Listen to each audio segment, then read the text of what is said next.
170,000 Mainers will not be paid their SNAP benefits in November.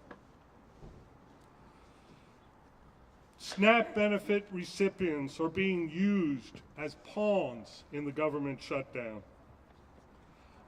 Enough contingency funds exist to pay the portion of the benefits, and the federal administration has the authority to transfer additional funds to SNAP program, something they did for the WIC program earlier this month. Who are SNAP recipients? Nearly 75% of Maine SNAP households include at least one working adult. More than half include a person with a disability. 43% include an older adult, and over 1/3 include children. Most importantly, they are our neighbors. And in the words of Preble Street founder Joe Chrysler, I am a human being. Part of my job, part of being alive, is making sure other people are too. This week, Preble Street has heard the alarm from some of the impacted people right here in Maine. Alicia's story: I don't have any other means of support and I am diabetic. I don't have anyone that could support me, and the food is important to treatment of my diabetes. And it's already bad enough because I have food allergies and ailments. I have to spend money on food products that I can eat that won't affect my diabetes. And my funds for my food stamps are already so low that I am forced to eat gluten and dairy because it's cheaper. Jessica's story. Jessica recently received an eviction notice, so the news that there will be no November SNAP benefits added to the immense stress she is already feeling. Jessica's benefits are typically refilled in the middle of the month. As of yesterday, she only had $40 left. She is worried about making it to mid-November with just the $40. So the prospect now of having to make it an additional month until mid-December with just $40 seems impossible. The average monthly SNAP benefit for a family of 4 in Maine is $572. According to the USDA, the moderate food plan for a family of 4 costs $1,300 a month. That means every month there is already a $727 gap that people need to put food on their table in order to survive. Well, today's grand opening of the Preble Street Food Security Hub will increase food access in Maine. No food security hub can replace SNAP.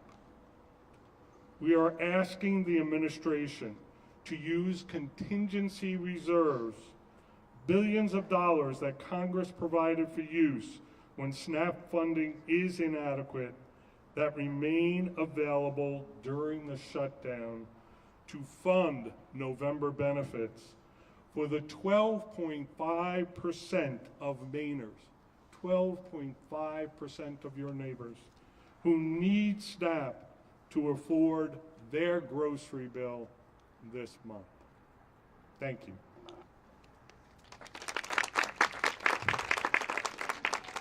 I have the pleasure of introducing Representative Shelley Pingree, who has been a longtime champion of SNAP benefits in the U.S. House of Representatives and has been a longtime friend to Preble Street. Representative Pingree.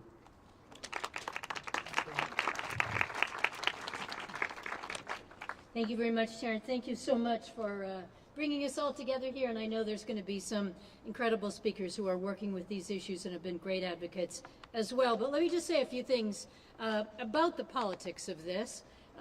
As you know, I have the great privilege of serving in Congress, and I've worked on agriculture and the Farm Bill and a variety of these issues for a long time.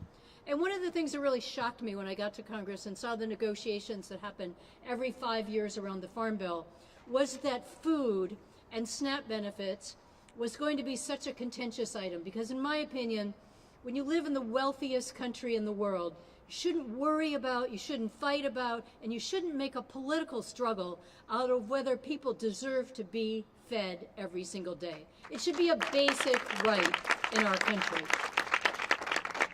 The most recent numbers I had here was about 12.5%, about 175,000, and it's probably a little higher right now, Mainers get help from SNAP. And while you heard about how much you get a month, it's really just about $6 a day. So try to imagine that. They've done some exercises at times where they asked members of Congress to live a week on the value of SNAP benefits. And you can imagine most members of Congress run out after their first cup of coffee in the morning. Haven't really thought about how this impacts somebody every day, how you feed yourself on that much money.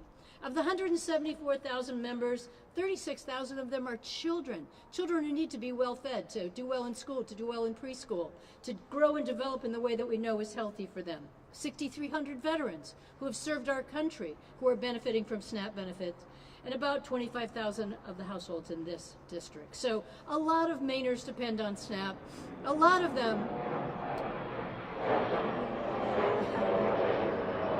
and for so many people, and I know you're going to hear more about this, they've already gone to work at 1 or 2 jobs, but they're just trying to make sure they have enough money to put food on the table. And in this very difficult time that we're in now, where there are already stresses and strains on everything that people do, they're paying high housing costs. They're worried about their health care costs going up in November, or maybe the future Medicaid cuts that are coming in. They're thinking about their child care costs. And food is just one of the most challenging things that they have to deal with every day, particularly with rising grocery store prices. So I'm just here to say that this is unconscionable, that we have already made huge cuts to SNAP in the big ugly bill. So it's already coming this way, that states like Maine are going to have to pay a greater burden, that we've already changed some of the eligibility of who can get SNAP benefits, that we've already taken away SNAP education. And we've got great nutritionists here who've been working in that program, a vital service to people figuring out how do I make ends meet with food I might be unfamiliar with or with less expensive food. And now we have the threat from this administration that as of November 1st, you're not going to get any SNAP benefits at all. And you know there are people right now saying, but I'm down to 1 week. I can't stretch this week into the next month. I can't keep stretching the money that I've got. So we've got people saying, I don't know how I'm going to make it. I just want to be clear about one thing. We are not losing SNAP benefits across the country because of the shutdown, although the government is shut down and it makes things more complicated.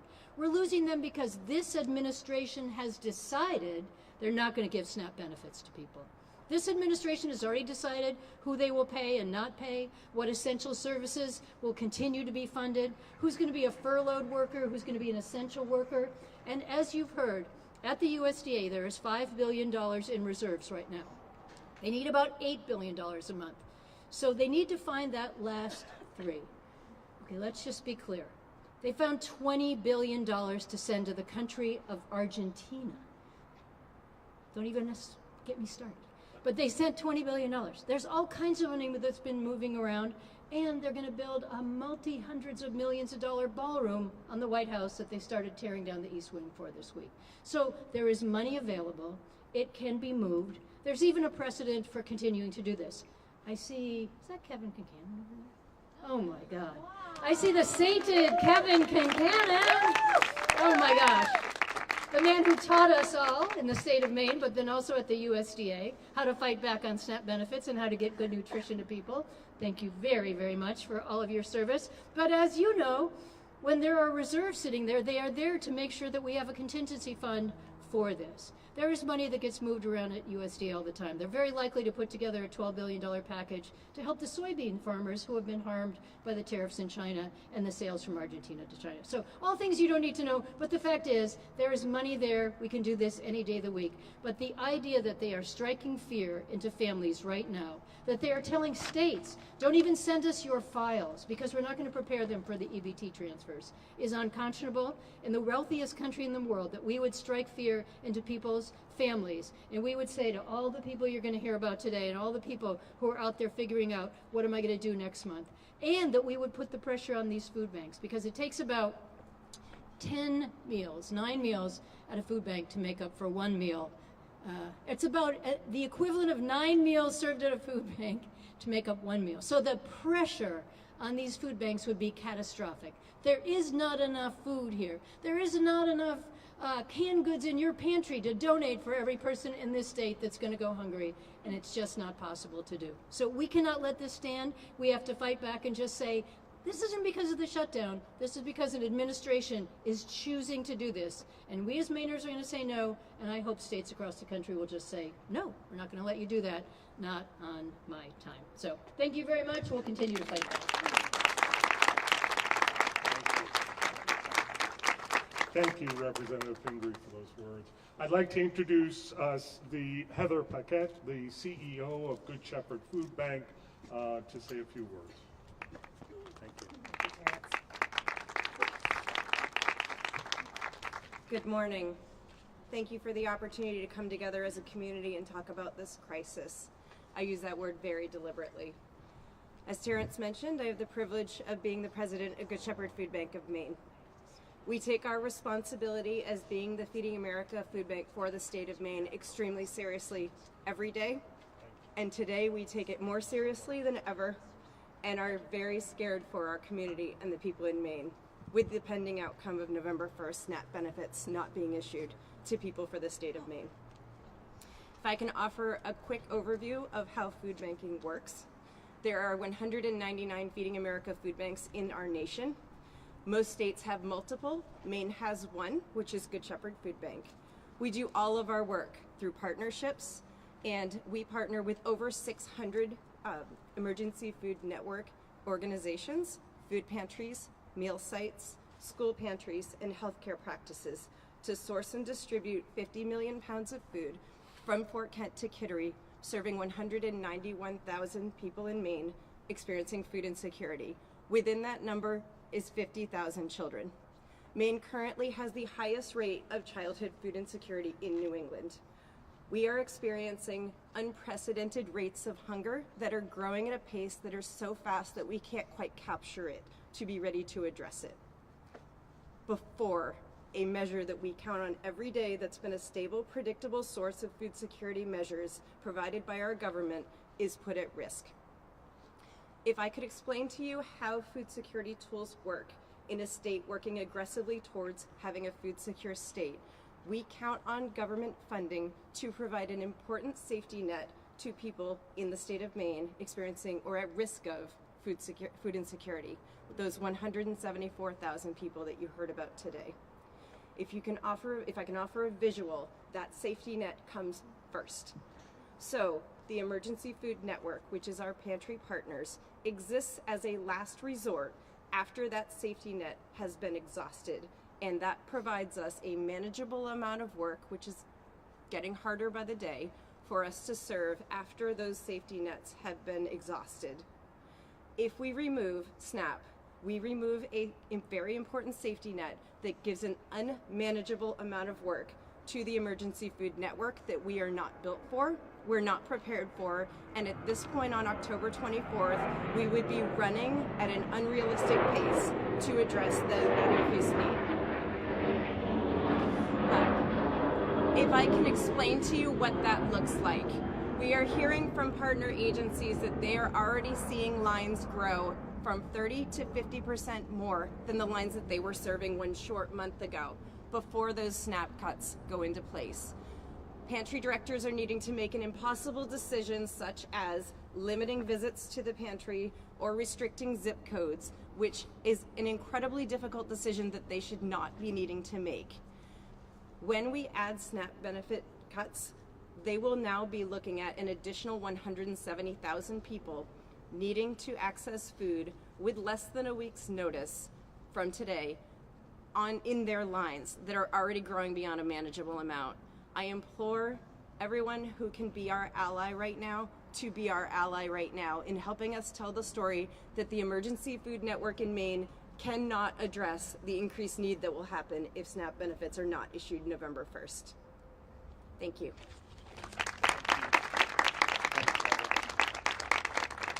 Thank you, Heather, for those words. I'd like to introduce now Representative Ann Graham, a representative from Falmouth. North Yarmouth and Gray. North Yarmouth and Gray, proudly. But Representative Graham has been a long advocate. She's a member of the Health and Human Services Committee, and she has been a friend of Preble Street's for years. And so welcome her to take the mic. Thank you. Thank you, Terrence. Thank you to all of you being here. I first want to say congratulations on this awesome Preble Street Food Hub. You are amazing. I have to say that I got to know Preble Street about 15 years ago. I served in the legislature then, and I asked some of my colleagues on both sides of the aisle to come and help serve in the food pantry, serve lunch. And several of them did, and I remember the kitchen. Guys, remember the kitchen.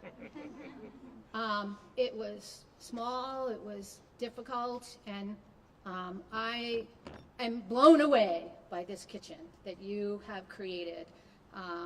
It is absolutely amazing. I'm honored to be here, particularly at this time.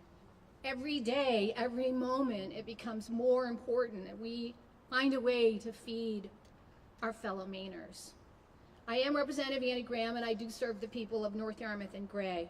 I want you to know that I and my colleagues are listening, and we're working to feed Mainers in the entire state. I had the honor of being the prime sponsor of LD 415, a hunger prevention bill also known as Mainers Feeding Mainers. I want to thank Amy Sasse and Heather Paquette for asking me to carry this bill. It passed in committee unanimously, and in the House unanimously, and in the Senate unanimously, and it is currently sitting on the appropriations table. It is my hope that we will fund it as soon as possible. Again, it becomes so important every day as we see these draconian cuts coming from the administration. I serve in the Health and Human Services Committee, and every day my empathy grows. I can't begin to imagine what it feels like to open my fridge or my cupboard and see it empty. What it feels like to not be able to feed my children. I have been volunteering for several years at the Gray Food Pantry. I will always remember a young mom pulling up in a beat-up van in tears. She was mortified that she couldn't afford to feed her children. Can you imagine, each one of you, stop and think what it must feel like to not be able to feed your child? I can't. Too many people think not having food doesn't affect them or their families, but it does. And as Mark said previously, every human being deserves dignity, and they deserve to be fed and to be nourished. It is a moral imperative. Today, I feel hopeful. I know during these difficult times, that's really hard.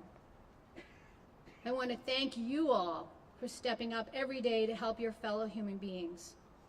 I hope you will leave here today with a renewed commitment to feed Mainers with a smile on your face. Again, I'm honored to be here. Congratulations to Preble Street, and quite simply, you rock. Thank you. Thank you. Thank you, Representative Graham, for those comments. And finally, I would like to introduce Anna Corson. Anna is the Deputy Director of Full Plates and Full Potential. But today she's representing Hunger Free Maine, a coalition of agencies and groups working to fighting ending hunger. I'd invite all those membership organizations to stand with Anna as she delivers remarks for Hunger Free Maine. Thank you. Stand close because it's cold. Freezing. Oh, wow. Okay, great. Good morning, everyone. I'm Anna Corson, Deputy Director with Full Plates, Full Potential, and a member of the Hunger Free Maine Coalition. It's an honor to be here today to celebrate the grand opening of the Preble Street Food Security Hub. To Mark and the entire team, congratulations on this incredible achievement. You've built something that will truly change lives in our community, a place where Mainers in need can find hope and dignity in the face of hunger. Today, as you've heard, 1 in 8 Mainers, including 1 in 5 children, don't have consistent access to food. 1 out of 5. I'm incredibly thankful that a place like the Food Security Hub exists to help our community in a time of need. But Maine is in a hunger crisis. And let me be clear, hunger is growing, and it is an intentional policy choice. Organizations like Preble Street and the partners who fill this Food Security Hub with action and care are doing heroic work. But they cannot meet the growing demand or carry this burden. Emergency food providers should be the last line of defense against hunger, not the first. For decades, the Supplemental Nutrition Assistance Program, or SNAP, has proven to be the most effective anti-hunger program we have. It helps put food on the table for over 170,000 Mainers. And it's an economic driver, supporting rural communities in Maine and generating $1.50 for every dollar in SNAP spent. Farmers rely on it, grocers rely on it, businesses and communities rely on it. Families, kids, older adults, and working people rely on it. And right now, because of the ongoing federal government shutdown and the administration's unwillingness to release emergency funds, the USDA has instructed states not to issue November SNAP benefits. For hundreds of thousands of Maine families, that means their grocery budgets could vanish overnight. They will have to decide whether to pay rent or buy food, pick up their prescriptions or buy food, put gas in the car to get to school or work, or buy food. And even after making those impossible choices, people in every community will go hungry and lose even more financial stability. This is more than a temporary crisis. It's a preview of what's to come as a result of H.R. 1, the federal administration's budget reconciliation bill. In exchange for extending tax breaks for billionaires, the federal government cut billions in funding for SNAP and Medicaid, shifting the cost of benefits to the state of Maine for the first time in SNAP's history.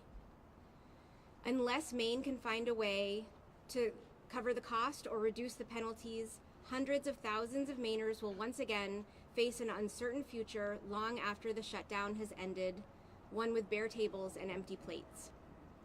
This is unacceptable. But it's not inevitable.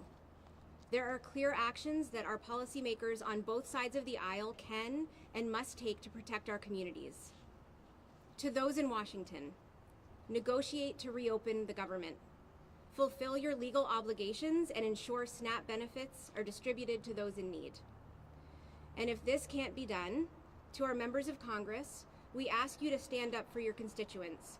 Demand that the USDA release the existing contingency funds to cover a portion of November's benefits and reassure states that they will be reimbursed if they pick up your tab to fill the gap.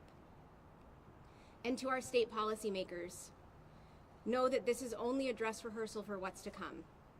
Without a federal plan or commitment to fund SNAP, our elected officials in Maine must be prepared to meet the basic needs of Mainers and ensure people don't go hungry on our watch.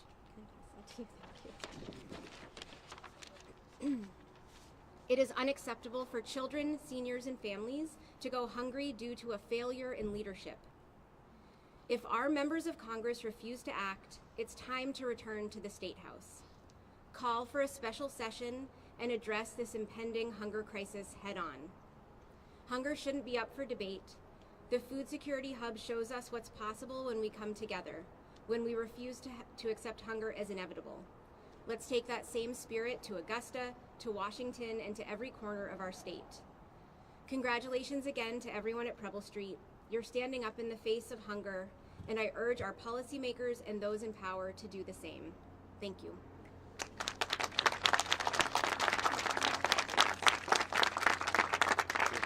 Thank you, Anna. And that concludes our press conference. I ask everyone here who has heard this message to be an ally with us and to contact members of the House, the Senate, both at the national as well as state level. Thank you and have a great day. This is over.